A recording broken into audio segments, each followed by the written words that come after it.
fazendo uma entrevista com o Osni, o pai da Thaís. Osni, conte para nós aqui. A Thaís é uma filha que dá muita dor de cabeça ou é uma filha querida?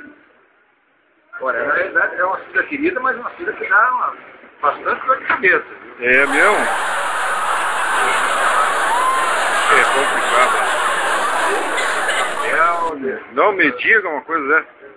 Mas parece ser uma moça tão querida.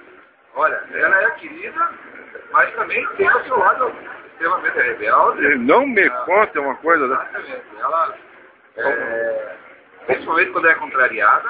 Não me diga. Ela obedece pai e mãe ou não? Quando é doença dela. Ah, mas isso é bárbaro, né? Mas é uma alegria ela estar fazendo um quarto de século de... Olha, realmente, eu, como pai, fico até comovido, né? Ela ter chegado nessa idade, um quarto de século, é comovente. É verdade, né? Olha, fico arrepiado. Parece que foi ontem que nasceu, aquela criancinha no braço, no colo, chorava, usando fralda. E agora tá aí, um quarto de século. Até quase 7 anos, com a chupeta na boca e o cheiroso, quebrado.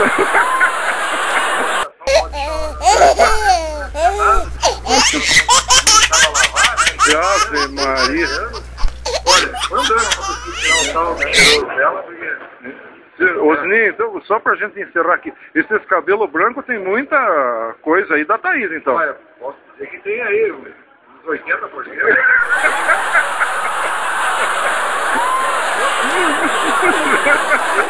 Então tá bom, obrigado pela entrevista.